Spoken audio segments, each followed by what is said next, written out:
حامدا ومصليا ان الله وملائكته يصلون على النبي یا ایھا الذین آمنوا صلوا علیہ وسلموا تسلیما. آواز بلند پڑھیے. الصلاۃ والسلام علیک یا سیدی یا رسول اللہ وعلی آلک واصحابک یا سیدی یا حبیب اللہ. معزز سامعین و ناظرین، آج 16 رمضان المبارک کی نسبت کے ساتھ 16واں لیکچر لیے میں آپ کی خدمت میں حاضر ہوا.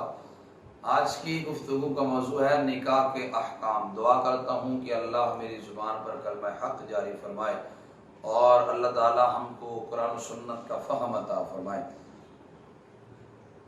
اللہ جل مجدہ الکریم نے اپنی لارائب کتاب میں ارشاد فرمایا فَانْكِحُوا مَا طَابَ لَكُم مِّنَ النِّسَاءِ مَثْنَىٰ وَثُلَاثَ وَرُبَاعَ فَإِنْ خِفْتُمْ أَلَّا تَعْدِلُوا فَوَاحِدَةً. رب ارشاد فرماتا ہے کہ جو تمہیں پسند ہے تم نکاح کرو ان سے 2 2 3 3 4 4. فرمایا فَإِنْ خِفْتُمْ أَلَّا تَعْدِلُوا فَوَاحِدَةً. اگر تمہیں خوف ہو کہ تم ان کے مابین عدل نہیں کر سکو گے تو پھر ایک کی نکاح تمہارے لیے کافی ہے. نبی کریم صلی اللہ علیہ وسلم کا فرمان بخاری مسلم میں موجود ہے. حضرت عبداللہ بن مسعود رضی اللہ تعالیٰ عنہ روایت کرتے ہیں رسول کریم صلی اللہ علیہ وسلم نے ارشاد فرمایا یا معشر الشباب من استطاع منکم الباءۃ فلیتزوج. حضور علیہ السلام نے فرمایا اے نوجوانوں کے گروہ، تم میں سے جو بندہ نکاح کرنے کی طاقت رکھتا ہے پس وہ نکاح کرے. فَإِنَّهُ أَغُضُّ لِلْبَصَرِ وَأَحْسَنُ لِلْفَرْجِ. کہ نکاح کے ذریعے اس کی آنکھ کی حفاظت بھی ہوگی اور نکاح کے ذریعے شرمگاہ کی حفاظت بھی ہوگی. اور ارشاد فرمایا وَمَن لَمْ يَسْتَطِعْ فَعَلَيْهِ بِالصَّوْمِ. کہ جو بندہ نکاح کرنے کی طاقت نہیں رکھتا پس وہ مسلسل روزے رکھے. فَإِنَّهُ لَهُ وِجَاءٌ. اس لیے کہ روزہ شہوت کو توڑ دیتا ہے. فرمایا وہ مسلسل روزے رکھے. دوسرا نبی علیہ السلام کا فرمان جناب ابو ہریرہ رضی اللہ تعالیٰ عنہ سے مروی ہے. نبی کریم صلی اللہ علیہ وسلم نے ارشاد فرمایا تنکح المرأۃ لأربع. کسی بھی عورت سے 4 وجہ سے نکاح کیا جاتا ہے. فرمایا پہلا لمالہا، اس کے مالدار ہونے کی وجہ سے کہ فلاں عورت بڑی مالدار ہے لہذا اس سے نکاح کر لیا جائے. دوسرا فرمایا ولحسبہا، اس کے اچھے خاندان ہونے کی وجہ سے اس سے نکاح کیا جاتا ہے. ولجمالہا، تیسرا اس کے زیادہ حسن کی وجہ سے نکاح کیا جاتا ہے. نمبر 4 ولدینہا، کسی عورت کے دیندار ہونے کی وجہ سے اس سے نکاح کیا جاتا ہے. نبی علیہ السلام فرماتے ہیں فاظفر بذات الدین تاربت یداک. نبی علیہ السلام فرمانے لگے تم نے دین کو ترجیح دینی ہے، دیندار عورت کو تلاش کرنا ہے اگرچہ تمہارے ہاتھ گرد آلود ہو جائیں. فرمایا تم نے ایسی عورت کو تلاش کرنا ہے جو دیندار ہو. اور دوسری حدیث پاک میں نبی علیہ السلام نے ارشاد فرمایا جو کسی عورت سے اس کے مالدار ہونے کی وجہ سے نکاح کرتا ہے میرے آقا فرماتے ہیں قریب وہ فقیر ہو جائے گا. اور فرمایا جو بندہ کسی عورت کے اچھے خاندان کی وجہ سے اس سے نکاح کرتا ہے وہ بندہ ذلیل ہو جائے گا. اور فرمایا جو کسی عورت کے دیندار ہونے کی وجہ سے نکاح کرتا ہے میرا رب اس بندے کو دنیا میں عزتیں عطا فرمائے گا. دنیا میں تو دنیا میں رہی، آخرت میں انشاءاللہ عزتیں ملے گی. تو جس عورت کے ساتھ تم نے نکاح کرنا ہے اس کے اندر تم نے دینداری کو دیکھنا ہے کہ دینداری کس قدر ہے. اگر دینداری کو ترجیح دیں گے تو انشاءاللہ باقی مفتی احمد یارا نعیمی رحمۃ اللہ تعالی علیہ بڑی خوبصورت بات لکھتے ہیں. آپ فرماتے ہیں کہ مال تو ایک جھٹکے کا ہے، بڑی دولت ہو ایک جھٹکا لگتا ہے ختم ہوتے، اور حسن ایک بیماری کے لیے ہے. بس ایک بیماری آ رہے وہ سارا حسن زائل ہو جاتا ہے. اصل حسن صورت کا نہیں ہوتا، اصل حسن سیرت کا ہوتا ہے کہ جو دیرپا ہوتا ہے، جو ہمیشہ کے لیے باقی رہتا ہے. اس لیے کہ رنگ اتنا سونا نہ ہو گزارے ہو جاتے ہیں، لیکن اگر سیرت اعلیٰ نہ ہو تو پھر گزارے نہیں ہوتے. اس وجہ سے دیندار طبقے کو تلاش کرو، دینداروں سے نکاح کرو. فرمایا جو دیندار عورت ہوگی وہ کل کو آنے والی نسل کی اعلیٰ تربیت بھی کر سکتی ہے. اور وہ لوگ بھی توجہ فرمائیں جو کہتے ہیں کہ ابھی ہمارے ذرائع آمدنی ٹھیک نہیں ہے، ابھی ہمارا کاروبار ٹھیک نہیں ہے، ابھی ہمارے پاس دولت نہیں ہے اس لیے ہم نکاح نہیں کرتے. نبی علیہ السلام کا فرمان ترمذی شریف میں موجود ہے. حضرت ابو ہریرہ رضی اللہ تعالیٰ عنہ روایت کرتے ہیں رسول پاک صلی اللہ علیہ وسلم نے ارشاد فرمایا ثلاثۃ حق علی اللہ عونہم. 3 بندوں کی رب مدد کرتا ہے، اللہ کے ذمہ کرم پہ ہے 3 بندوں کی مدد کرنا. پہلا فرمایا المکاتب الذی یرید الادا. ایسا غلام جو اپنے مالک کو دولت دے کر آزاد ہونے کا ارادہ کرتا ہے، نکلتا وہ ہے، مدد اس کا رب کرتا ہے. دوسرا میرے آقا علیہ السلام فرماتے ہیں وَالنَّاكِحُ الَّذِي يُرِيدُ الْعَفَافَ، کہ جو بندہ اپنے آپ کو بچانے کے لیے، پاک دامنی کے لیے نکاح کرنے کا ارادہ کرتا ہے، نکلے وہ رب اس کی مدد کرے گا۔ اور تیسرا میرے آقا علیہ السلام نے فرمایا المجاہد فی سبیل اللہ، اللہ کی راہ میں جہاد کرنے والا نکلتا وہ ہے، مدد رب کرتا ہے۔ فرمایا تم نکاح کا ارادہ کرو، نکاح پاکیزگی کے لیے تم ارادہ کرو گے تو اللہ تمہارے لیے پھر بہتر اسباب پیدا فرما دے گا۔ اور ابو داؤد شریف کی حدیث پاک ہے، رسول پاک صلی اللہ علیہ وسلم نے ارشاد فرمایا تزوج الودود الولود فإنی مکاثر بکم الامم۔ نبی علیہ السلام فرماتے ہیں کہ تم ایسی عورتوں سے نکاح کرو جو زیادہ محبت کرنے والی ہوں اور زیادہ بچے جننے والی ہوں۔ کیسے پتا چلے گا یہ عورت زیادہ بچے جننے والی ہے؟ اس کے خاندان میں دیکھو، اگر بہنوں کی شادی ہوئی تو ان میں دیکھو، ورنہ ان کی خالاؤں میں دیکھو یا ان کے اپنے خاندان میں دیکھو کہ کس قدر ان کے ہاں اولاد ہے۔ تو فرمایا ایسی عورت سے نکاح کرو جو محبت کرنے والی ہے اور زیادہ بچے جننے والی ہے۔ میرے آقا فرماتے ہیں جس کی زیادہ اولاد ہوگی میں قیامت کے دن اپنے اس امتی پہ فخر کروں گا کہ اس کی اولاد زیادہ ہے۔ میرے آقا علیہ السلام فرماتے ہیں جنت میں 120 صفحے ہیں، 80 صفحے امت مصطفیٰ کی ہیں صلی اللہ علیہ وسلم۔ کس قدر کثرت کے ساتھ نبی علیہ السلام کی امت جنت میں جائے گی۔ تو اس لیے اگلا فرمان نبی علیہ السلام کا، نبی علیہ السلام نے ارشاد فرمایا من اراد ان یلقى اللہ طاہرا مطہرا فلیتزوج الحرائر۔ نبی علیہ السلام نے ارشاد فرمایا کہ جو بندہ اللہ سے اس حال میں ملاقات کرنا چاہتا ہے کہ وہ بالکل پاکیزہ ہو، میرے آقا فرماتے ہیں وہ پاک دامن عورتوں سے نکاح کر لے تو اللہ سے وہ پاکیزگی کی حالت میں ملاقات کرے گا۔ شعب الایمان کی اگلی حدیث ہے، حضرت عائشہ صدیقہ رضی اللہ تعالیٰ عنہ سے مروی ہے، نبی پاک صلی اللہ علیہ وسلم نے ارشاد فرمایا ان اعظم النکاح برکتا ایسرہ مؤنتا او کما قال۔ حضور فرماتے ہیں برکت کے لحاظ سے سب سے اعلیٰ نکاح ہوا جس میں بوجھ سب سے کم ہوتا ہے۔ بڑی اعلیٰ حدیث پاک ہے، فرمایا وہ نکاح سب سے اعلیٰ ہے جس میں بوجھ سب سے کم ہوتا ہے۔ لیکن آج تو نکاح کرتے کرتے لاکھوں کے ہم مقروض ہو جاتے ہیں، پھر ساری زندگی ہم قرضہ اتارنے میں ہی نکاح دیتے ہیں۔ وہ ضروری ہے کہ 400 بندے کا ارینج کرنا، وہ ضروری ہے کہ من پسند میری جال کا ارینج کرنا۔ نبی علیہ السلام فرماتے ہیں بہترین نکاح برکت کے لحاظ سے وہ ہے کہ جس میں بوجھ کم سے کم ہو، تاکہ نکاح کے بعد پھر قرض ادا کرنے کی جو ذمہ داریاں ہیں، جو قرض ادا کرنے کی مشکلات ہیں، ان سے بندہ جو ہے نا وہ چھٹکارے میں رہے۔ اور کچھ صورتیں ایسی ہیں کہ جن میں نکاح کرنا فرض ہے، کچھ صورتوں میں نکاح کرنا واجب ہے، کچھ صورتوں میں نکاح کرنا سنت مؤکدہ ہے، کچھ صورتوں میں نکاح کرنا مکروہ ہے، کچھ صورتوں میں نکاح کرنا حرام ہے۔ اگر کوئی بندہ عورت کا خرچہ پورا کر سکتا ہے، جسمانی لحاظ سے بھی وہ صحت مند ہے، نیند نہیں ہے، نامرد نہیں ہے، جسمانی لحاظ سے صحت مند ہے، اور اگر وہ نکاح نہیں کرتا اسے یقین ہے کہ معاذ اللہ میں گناہ میں مبتلا ہو جاؤں گا، اگر اس بات کا یقین ہو کہ میں گناہ میں مبتلا ہو جاؤں گا، اس بندے پہ نکاح کرنا فرض کا درجہ رکھتا ہے۔ اور اگر وہ بندہ عورت کا نان و نفقہ پورا کر سکتا ہو اور جسمانی لحاظ سے صحت مند بھی ہو، لیکن اندیشہ ہو اگر نکاح نہ کیا تو میں گناہ میں مبتلا ہو جاؤں گا، اس بندے پہ نکاح کرنا واجب ہے۔ اور اگر اعتدال کی حالت ہے، یعنی اندیشہ گناہ کا نہیں ہے، وہ جسمانی لحاظ سے صحت مند ہے، عورت کے حقوق ادا کر سکتا ہے، اس صورت میں اس کے لیے نکاح کرنا سنت مؤکدہ کا درجہ رکھتا ہے۔ اور اگر اسے خدشہ ہو کہ میں اگر نکاح کر لوں تو خرچ پورا نہیں کر سکتا یا حقوق ادا نہیں کر سکتا، پھر نکاح کرنا مکروہ ہے۔ اگر یقین ہو کہ میں حقوق ادا نہیں کر سکتا، خرچے پورے نہیں کر سکتا، اس صورت میں اس کے لیے نکاح کرنا حرام کا درجہ رکھتا ہے۔ نکاح کے دو رکن ہیں، پہلا ہے ایجاب اور دوسرا ہے قبول۔ البحر الرائق اور دیگر فقہ کی کتب میں ہے النکاح ینعقد بالایجاب والقبول، ایجاب اور قبول کے ساتھ نکاح واقع ہو جاتا ہے۔ مرد عورت میں سے جو پہلے یہ کہے کہ کیا میں تجھے قبول ہوں، تو دوسرا کہ ہاں قبول ہے، تو جو بھی پہلے کہے مرد ہو یا عورت، پہلے والے کا کلام ایجاب کہلائے گا، دوسرے کا کلام قبول کہلائے گا۔ اس ایجاب اور قبول کے ساتھ نکاح منعقد ہو جاتا ہے۔ لیکن نکاح کی 3 شرطیں ہیں۔ پہلی ہے عاقل ہونا، مجنون اگر نکاح کرتا ہے یا ناسمجھ بچہ نکاح کرتا ہے تو وہ معتبر نہیں ہے۔ عقل مند ہونا یہ نکاح کی پہلی شرط ہے۔ دوسری ہے بالغ ہونا، بالغ ہونا نفاذ نکاح کے لیے شرط ہے، انعقاد نکاح کے لیے شرط نہیں ہے۔ یعنی نابالغ بھی اگر نکاح کرے تو نکاح اس کا بھی ہو جائے گا، لیکن اگر نابالغ کا کوئی نکاح کر دے تو بالغ ہونے کے بعد اس لڑکے اور لڑکی کو نکاح ختم کرنے کا اختیار ہوتا ہے۔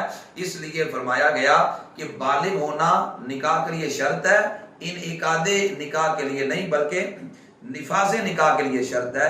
ہاں جب بالغ ہوتا ہے نفاذ نکاح کے لیے شرط ہے، جو نابالغ ہو نکاح اس کا بھی منعقد ہو جاتا ہے، لیکن نفاذ جو اس کا ہے وہ بالغ ہونے کے بعد ہوتا ہے۔ اور تیسری جو نکاح کی شرط ہے وہ ہے گواہوں کا موجود ہونا۔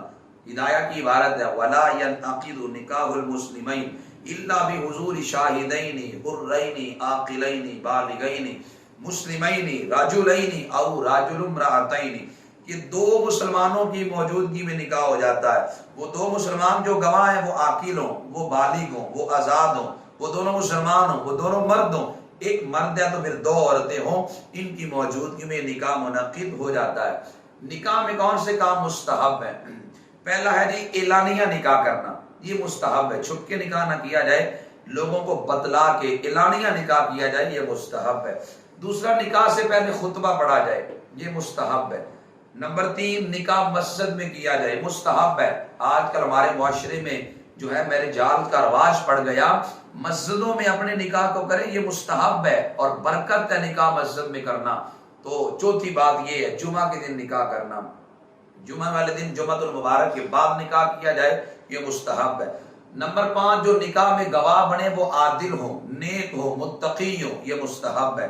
نمبر 6 عورت عمر میں اور خاندان میں اور عزت میں مرد کی بنسبت کم ہو، اور لیکن چال چلن میں، تقوی میں اور حسن میں عورت مرد سے زیادہ ہو۔ اور نمبر 8 یہ ہے کہ عورت کو نکاح سے پہلے ایک نظر دیکھ لینا، یہ مستحب ہے۔ اور نکاح کے معاملے کے اندر کیا عورت سے اجازت لی جائے یا نہ لی جائے؟ دیکھیں جب نکاح کیا جائے تو نکاح سے پہلے بچی سے اجازت لے لی جائے کہ فلاں جگہ تیرا نکاح کیا جا رہا ہے، کیا تم اس پہ رضامند ہے کہ نہیں؟ اور یہ میرے حضور علیہ السلام کی تعلیمات ہے۔ ہمارا دین بڑا روشن ہے، اس وجہ سے ہمارے دین نے ہر میدان میں ہماری رہنمائی کی ہے۔ نبی علیہ السلام کا ارشاد گرامی ہے الائم احق بنفسها من ولیها والبکر تستأذن فی نفسها واذنها سماتها او کما قال، صحیح مسلم کی روایت ہے۔ نبی علیہ السلام فرماتے ہیں کہ جو بیوہ عورت ہے وہ اپنے نفس کا ولی سے زیادہ حق رکھتی ہے، اور نبی علیہ السلام نے فرمایا جو باکرہ عورت ہے، جو کواری عورت ہے، فرمایا اس کے بارے میں اس سے اجازت لی جائے، اس کے بارے میں پوچھا جائے، اور فرمایا اس کی خاموشی اس کی رضا کے قائم مقام ہے۔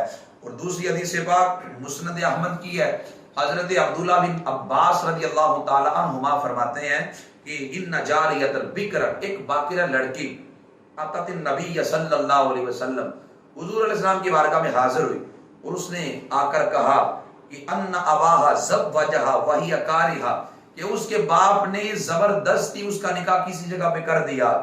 تو یہ زبردستی کرنا، مجبور کرنا عورت کو، یہ منع ہے۔ نبی علیہ السلام کو آ کر لڑکی نے شکایت لگائی کہ میرے والد نے زبردستی کسی جگہ میرا نکاح کر دیا۔ فخیرھا النبی صلی اللہ علیہ وسلم، نبی نے اس عورت کو، نبی علیہ السلام نے اس عورت کو اختیار دے دیا، فرمایا تو اپنے آپ کو اختیار کر سکتی ہے، یعنی نکاح کو ختم کر سکتی ہے۔ تو اس وجہ سے عورت کو، لڑکی کو مجبور نہ کیا جائے کسی جگہ پہ نکاح کے معاملے میں، ہاں اس کی رضا کو طلب کر لیا جائے۔ تو جہاں ماں باپ کی رضا ہوگی، لڑکی بھی اس ماں باپ کی رضا میں رضا ملا لے، ہاں میں ہاں ملا لے، تو پھر اس جگہ پہ نکاح کر دیا جائے۔ اگلی بات یہ تجدید نکاح کسے کہتے ہیں؟ اکثر ایک لفظ ہمارے معاشرے میں بولا جاتا ہے تجدید ایمان اور تجدید نکاح۔ اگر کوئی مرد اپنی عورت کو ایک طلاق دے دے یا 2 طلاقیں دے دے، طلاقیں صریح ہوں اور ان کی عدت گزر جائے، اب اس صورت میں جو نکاح کا معاملہ ہے وہ ختم ہو جاتا ہے۔ یا کنائی لفظ سے طلاق دی تو کنائی لفظ جو طلاق ہوتی ہے وہ طلاق بائن ہوتی ہے، اس سے نکاح ختم ہو جاتا ہے۔ دوبارہ وہ عورت اسی مرد کے ساتھ نکاح کرنا چاہے تو اس کو تجدید نکاح کہتے ہیں۔ اور خدا نخواستہ کو زبان سے جملہ کفریہ جملہ نکال دیا، اب اس سے پھر دوبارہ بندہ ایمان سے بھی نکل جاتا ہے اور عورت بھی نکاح سے نکل جاتی ہے، دوبارہ کلمہ پڑھے گا تو پھر اور عورت کے ساتھ تجدید نکاح کرنا پڑے گا۔ اور اگلی بات یہ ہے کہ ہمارے ہاں جب نکاح ہوتے ہیں تو اس نکاح میں ڈول ڈبکا بڑا عام ہو گیا، گانے باجے عام ہو گئے، اور یہ شرعاً حرام ہے۔ نکاح کے جب دن ڈلتے ہیں، بڑے سیانے بندے بھی بیٹھتے ہیں لیکن وہ یہ طے نہیں کرتے ہم نے سنت کے مطابق نکاح کرنا ہے، ہم حرام کام نہیں ہونے دیں گے، لیکن الا ماشاءاللہ کوئی نہیں بولتا حرام کام ہمارے نکاحوں میں ہوتے ہیں۔ تو جس کام کی ابتدا برائی پہ مبنی ہو تو مجھے بتائیں پھر اس کا اختتام کیسی خوبصورتی سے نکل سکتا ہے؟ اس لیے نکاح نئی زندگی کا آغاز ہے، اس کا آغاز خوبصورتی سے کیا جائے تاکہ بعد کے معاملات بھی آسان طریقے سے سر انجام پا سکیں۔ تو شادی میں گانے گانا اور باجے بجانا یہ حرام ہے۔ اور اسی طرح یہ مسئلہ بھی بڑی اہمیت کا حامل ہے، ہمارے ہاں جن لوگوں کے ہاں اولاد نہیں ہوتی وہ کسی سے لے کر بیٹے پال لیتے ہیں، بیٹیاں پال لیتے ہیں، متبنہ لے پالک، کسی سے لے کر بچہ پالنا۔ اب کسی سے لے کر جب آپ بچہ پالتے ہیں تو ہمارے ہاں اس کو لوگ اپنی ولدیت دے دیتے ہیں۔ کسی سے بچہ لے کر پالنا اور پھر اس کو اپنی ولدیت دینا یہ حرام ہے۔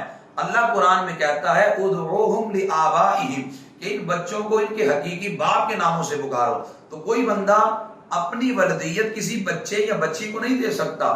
بخاری مسلم کی متفق علیہ حدیث ہے، میرے اور تمہارے نبی حضرت محمد مصطفیٰ صلی اللہ علیہ وسلم کا ارشاد گرامی ہے، نبی علیہ السلام نے فرمایا من ادعا الی غیر ابیہ وہو یعلم انہ غیر ابیہ فالجنۃ علیہ حرام او کما قال۔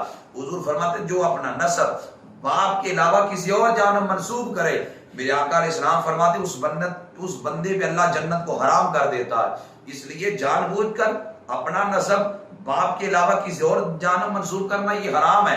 اس لیے جب کسی سے لے کر بیٹا یا بیٹی پالیں تو اس کو اصل باپ کی ولدیت دیں، اپنی ولدیت نہ لگائیں۔ ہاں آپ مربی یا پرورش کردہ نام اپنا لکھ سکتے ہیں، صاحب پرورش کرنے والا ہوں میں، لیکن اس کی جو ولدیت ہے جو حقیقت میں ہے اس کو اسی کی جانب منسوب کیا جائے۔ اور یہاں پہ ایک اور مسئلہ بھی ہے، وہ یہ ہے کہ اگر آپ کسی سے لے کر بیٹی پالتے ہیں، آپ کے اور اس جو بیٹی آپ نے لی ہے ان کے اندر کوئی رضاعت کا رشتہ نہیں ہے، کوئی نسب کا رشتہ نہیں ہے، وہ بیٹی بالغہ ہو جاتی ہے، بالغہ ہونے کے بعد اس لڑکی کا آپ سے پردہ کرنا یہ لازم ہے۔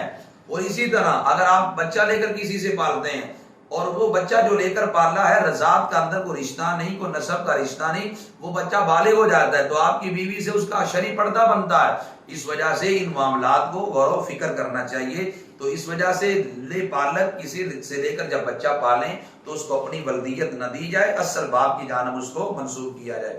اور اگلا ایک سوال ہمارے معاشرے میں لوگ کثرت کے ساتھ کرتے ہیں کہ کیا سفر کے اندر نکاح کرنا جائز نہیں؟ اور یوں ہی محرم کے اندر بھی امام احمد رضا فاضل بریلوی رحمۃ اللہ تعالی علیہ نے اس کا جواب فتاوی رضویہ میں بھی دیا اور اپنے ملفوظات میں بھی دیا۔ آپ فرماتے ہیں نکاح کسی مہینے میں ناجائز نہیں ہے۔ اور یہ تو جہالت ہے کہ سفر کے اندر لوگ نکاح نہیں کرتے، محض جہالت پہ مبنی اور عجیب و غریب داستانیں بنی ہوئی ہیں کہ لوگ کہتے ہیں جی اس مہینے کے اندر معاذاللہ آسمانوں سے بلائی اترتی ہیں، جو کام کرے وہ کامیاب نہیں ہوتا۔ سیدہ فاطمہ الزہرا رضی اللہ تعالی عنہا کا نکاح ہی ماہ سفر میں ہوا۔ دیکھو دنیا میں ایسے لال جو اللہ نے ان کو دیے کائنات میں کسی کو مل سکتے ہیں۔ تو اس وجہ سے سفر کے اندر نکاح بالکل جائز ہے، یوں محرم کے اندر کی نکاح بھی شرعی کوئی قباحت نہیں۔ البتہ 9-10 محرم کا عدد کیا جائے تو بہتر، آگے پیچھے نکاح کیا جائے تو بالکل نکاح منعقد ہو جاتا ہے۔ اور اسی طرح اگر کوئی مرد اپنی بیوی کو ضرورت کے پیش نظر خون دیتا ہے تو اس سے نکاح میں کوئی فرق نہیں پڑتا، وہ ضرورت کے پیش نظر اپنی بیوی کو خون بھی دے سکتا ہے۔ اور اسی طرح معاملہ مہر کا ہے، نکاح کے اندر مہر مقرر کیا جاتا ہے۔ ہمارے ہاں مہر مقرر کرنے میں بڑی افراط و تفریط کا معاشرہ شکار ہے۔ جب نکاح ہوتا ہے تو اس وقت جو مہر مقرر کیا جاتا ہے، جو مہر کی مقدار ہے وہ کم از کم جو ہے وہ 10 درہم ہے، اور چاندی کا لحاظ کرے تو تقریباً 2 تولے 4.5 ماشے چاندی بنتی ہے، اور کم از کم بھی اس کی جو قیمت ہے وہ 4000 کے لگ بھگ بنتی ہے۔ اس وجہ سے لوگ تو اس قدر جہالت کا مظاہرہ کرتے ہیں، وہ کہتے ہیں وہی 32 روپے حق مہر مقرر کر لو۔ یہ کس دور کی آپ بات کرتے ہیں کہ جس دور میں 20 روپے کی بھینس آتی تھی اس دور کی آپ بات کرتے ہیں کہ 32 روپے حق مہر کے مقرر کر لے؟ حق مہر زیادہ مقرر کرے، اس دور کے لحاظ سے کم از کم جو حق مہر ہے وہ کم از کم بھی 10,000 مقرر کیا جائے، اس لیے کہ اس پیسے کے عوض آپ ایک عورت کے مالک بن رہے ہیں۔ جناب فاروق اعظم رضی اللہ تعالی عنہ نے منبر پہ بیٹھ کے اعلان کیا، جناب عمر فرمانے لگے آج کے بعد تم زیادہ حق مہر مقرر نہ کرو، مجھے پتا چلا ہے کہ تم بہت زیادہ حق میں مقرر کرتے ہو۔ جناب عمر نے جب یہ اعلان کیا، بڑی عورت کھڑی ہو گئی، کھڑی ہو کے کہنے لگی اے عمر، رب کا قرآن تو کہتا ہے وَآتَيْتُمْ إِحْدَاهُنَّ قِنْطَارًا فَلَا تَأْخُذُوا مِنْهُ شَيْئًا، اللہ کا قرآن تو کہتا ہے اگر تم عورتوں کو ڈھیروں مال بھی دے چکو ان سے کچھ واپس نہ لو۔ عورت کہنے لگی عمر اللہ کہتا ہے ڈھیروں دے دو، تم کہتے ہو ڈھیروں نہ دو، عمر بتاؤ کس کی مانے؟ جناب عمر نے یہ جب بڑھیا عورت کی آیت سنی کہ اس نے قرآن پڑھ دیا، آپ فرمانے لگے عمر سے غلطی ہوگی، عورت نے حق کہا ہے۔ فرمایا آج کے بعد جتنا مرضی تم حق مہر مقرر کر سکتے ہو، اس وجہ سے حق مہر زیادہ مقرر کر دو۔ اگلی بات یہ ہے کہ غیر برادریوں میں نکاح کرنا کیسا ہے۔ ہم نے معاشرے میں دیکھا ہے کہ لوگ اکثر طور پر برادریوں کے اندر نکاح کرتے ہیں، غیر برادری میں نکاح نہیں کرتے۔ تو شرعی حکم یہ ہے کہ اگر تو اپنی برابری کی حیثیت کی کوئی برادری ہے اس سے نکاح کرنا بالکل جائز ہے، آپ اچھی والی سے بھی کر سکتے ہیں، اور اگر کوئی برادری ایسی ہے جو آپ سے کم تر ہے، والدین کی رضامندگی اس میں بھی ہو تو اس سے بھی کیا جا سکتا ہے۔ اس لیے غیر برادری میں نکاح کرنے میں کوئی شرعی قباحت نہیں ہے، یہ اپنی سہولت ہے۔ اگر برادری میں ہی نکاح کرنا کوئی شرعی اعتبار سے ضروری ہوتا تو پھر بہت زیادہ حرج لازم آتا اور عورتیں دیر تک گھروں میں بیٹھی رہتی، تو اس وجہ سے غیر برادری کے اندر بھی نکاح کرنا کوئی اس میں شرعی قباحت نہیں ہے۔ اور ایک سوال دور حاضر کے لحاظ سے بڑی کثرت کے ساتھ کیا جاتا ہے کہ کیا ٹیلی فون پہ نکاح کرنا جائز ہے کہ نہیں؟ یاد رکھیں نکاح کی کچھ شرائط ہیں، ان شرائط میں سے ایک شرط ہے کہ ایجاب و قبول کا ایک محل میں پایا جانا، یعنی ایجاب و قبول کا اکٹھا ایک جگہ پہ پایا جانا، ایک مجلس میں ایجاب و قبول کا ہونا، یہ شرط ہے۔ تو اس طرح اگر مرد ایک ملک میں ہے عورت دوسرے ملک میں ہے، یا مرد ایک جگہ پہ عورت دوسری جگہ پہ ہے، تو اس صورت میں نکاح نہیں ہوگا۔ ہاں اس کے نکاح کی صورت یہ ہے کہ مرد کسی کو وکیل بنا لے کہ تم فلاں لڑکی کے پاس جا کر گواہوں کی موجودگی میں میرا اس سے نکاح کر دے، تو میرا وکیل ہے۔ مرد کسی کو اپنا وکیل بنا لے اور وہ لڑکی کے پاس چلا جائے، وہاں پہ گواہ موجود ہو تو وہاں نکاح کیا جائے تو نکاح واقعہ ہو جائے گا، اس لیے کہ ایجاب و قبول ایک مجلس میں پایا جا رہا۔ اور منگنی ہمارے معاشرے میں آج کل رواج ہے، منگنی کے بعد لوگ کالز وغیرہ شروع کر لیتے ہیں، دیگر معاملات شروع ہو جاتے ہیں، آنا جانا ملاپ شروع ہو جاتا ہے۔ یاد رکھیں منگنی کے بعد بھی شرعی پردہ باقی رہتا ہے، منگنی کے بعد بھی کال وغیرہ کرنا یہ بالکل شرعاً اس کی اجازت نہیں ہے، اور چونکہ منگنی کوئی نکاح تو نہیں ہے، یہ تو وعدہ ہی نکاح، اس وجہ سے زیادہ دیر تک منگنیوں کو نہ رکھا جائے، اس لیے کہ منگنی کے بعد بھی وہی اجنبیت ہوتی ہے جو کہ منگنی سے پہلے ہوتی ہے، تو اس وجہ سے اس کے اندر بھی وہی شرائط ہیں جو کہ نکاح سے پہلے شرائط ہوتی ہیں، یعنی بالکل وہ ایک اجنبی کی حیثیت سے عورت ہوتی ہے، ان سے تعلقات قائم کرنا یا آنا جانا ملاپ کرنا بغیر شرعی پردے کی، شریعت میں اس کی گنجائش نہیں۔ مہدی اور مائیوں کی جو شرعی حیثیت ہے وہ اس کی کوئی شرعی حیثیت نہیں، ہمارے ہاں جو ہے نا وہ مہدی کی جاتی ہے، مائیاں کی جاتی ہے، اس میں شرعی حکم یہ ہے اگر تو اس میں غیر شرعی کام نہ ہو، غیر شرعی کام سے مراد یہ ہے مرد و زن کا اختلاط نہ ہو، یہاں ڈول ڈمکا نہ ہو، غیر شرعی حرکات نہ ہو، تو اس کے کرنے میں کوئی قباحت نہیں ہے۔ وہ دو مسئلے بڑے اہم ہیں، بڑے توجہ کے ساتھ سنیے گا، وہ یہ ہے کہ اگر کوئی مرد خدا نہ خواستہ اپنی ساس کو شہوت کے ساتھ چھو لیتا ہے، تو یاد رکھیں جب کوئی بندہ اپنی ساس کو شہوت کے ساتھ چھوتا ہے تو اس کی بیوی اس پر حرام ہو جاتی ہے۔ اللہ اکبر۔ فقہا فرماتے ہیں من مست امرأۃ بشہوۃ حرمت علیہ امھا وبنتھا، کہ جو بندہ کسی عورت کو شہوت کے ساتھ چھو لیتا ہے اس عورت کی ماں اور اس کی بیٹی اس پر حرام ہو جاتی ہے۔ اگر وہ خدا نہ خواستہ یہ برا کام کرتا ہے تو اس پر اس کی جو بیوی ہے وہ حرام ہو جائے گی۔ اور اسی طرح اگر سسر اپنی بہو کے ساتھ زیادتی کرتا ہے خدا نہ خواستہ تو اس صورت میں لڑکے پر اس کی جو بیوی ہے وہ حرام ہو جائے گی۔ میں دوبارہ عرض کر رہا ہوں، اگر سسر اپنی بہو کے ساتھ زیادتی کرتا ہے تو یہ جو عورت ہے یہ اپنے جو نا وہ خامند پر حرام ہو جائے گی، شرعی اعتبار سے وہ اس کے قریب نہیں جا سکتا، ہمیشہ کے لیے اس پر حرام ہو جائے گی۔ لیکن نکاح زائل نہیں ہوگا جب تک متارکہ نہیں کرے گا۔ متارکہ کہتے ہیں جب تک مرد اپنی عورت کو کہہ نہیں دیتا زبان سے کہ میں نے تجھے چھوڑ دیا تو تب وہ آگے نہیں جا سکتی۔ البتہ اگر سسر نے جو نا اپنی بہو کو اس کے ساتھ زیادتی کی تو پھر اس لڑکے پر جو نا یہ اس کی عورت جو ہے نا یہ حرام ہو جائے گی۔ اور اسی طرح لوگ جہالت کا مظاہرہ کرتے ہیں، علم کی کمی ہے کہ پہلے جو ہے وہ نکاح کیا ہوتا ہے ایک عورت سے تو اس عورت کے ہوتے ہوئے اس کی بانجی کو لے آتے ہیں، تو خالہ اور بانجی کو جمع کرنا ایک نکاح میں یہ جائز نہیں ہے۔ یوں ہی پہلے ایک عورت سے نکاح کیا ہوتا ہے تو بعد کے اندر اسی عورت کی بھتیجی کو لے آتے ہیں، تو وہ بھی بھتیجی کو ایک نکاح میں جمع کرنا شرعی طور پہ اس کی اجازت نہیں ہے۔ اور اسی طرح آخری مسئلہ یہ خاندانی منصوبہ بندی کروانا، فیملی پلاننگ جو کرواتے ہیں، شرعی اس کی حیثیت کیا ہے؟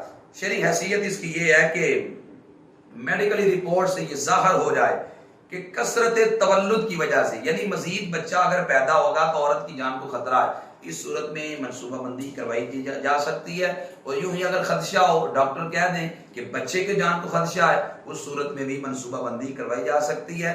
یا پھر میڈیکل رپورٹ سے یہ واضح ہو جائے کہ بچہ مسلسل بیمار ہوگا اگر پیدا ہو بھی گیا، اس صورت میں بھی منصوبہ بندی کروائی جا سکتی ہے۔ اور اسی طرح اگر اسے یقین کی حد تک یہ معاملہ ہو کہ میں مزید اگر بچے لیے تو میں حلال ذریعے سے ان کی پرورش نہیں کر سکتا، مجھے مجبوراً حرام میں مبتلا ہونا پڑے گا، اس صورت کے اندر بھی منصوبہ بندی کروا سکتا ہے۔ محض دولت سے اس لیے تنگ آ جانا کہ میں کھلاؤں گا کہاں سے، کیسے نظام چلے گا، اللہ کہتا ہے رزق اگر تمہیں ہم دیتے ہیں نا تو آنے والی اولاد کو بھی ہم بھی دیں گے، رزق کے ڈر سے نہیں قتل نہ کرو، رزق پہنچانا اللہ نے اپنے ذمہ کرم پہ لے لیا۔ ہاں مجبوری اگر ہو شرعی اعتبار سے تو پھر منصوبہ بندی کروانا جائز ہے، ویسے رزق سے ڈر کر کہ کیسے میں کھلاؤں گا اس وجہ سے منصوبہ بندی کروانا یہ شرعی اعتبار سے جائز نہیں۔ نکاح کے ضروری مسائل میں نے آپ کی خدمت میں عرض کیے، اس کو آپ اچھی طرح محفوظ کر لیں، یاد کر لیں، انشاءاللہ بہت نفع ملے گا۔ دعا کرتا ہوں اللہ مجھے اور آپ کو توفیق عمل عطا فرمائے اور دین سیکھ کر عمل کی توفیق عطا فرمائے۔ وما علیہ الا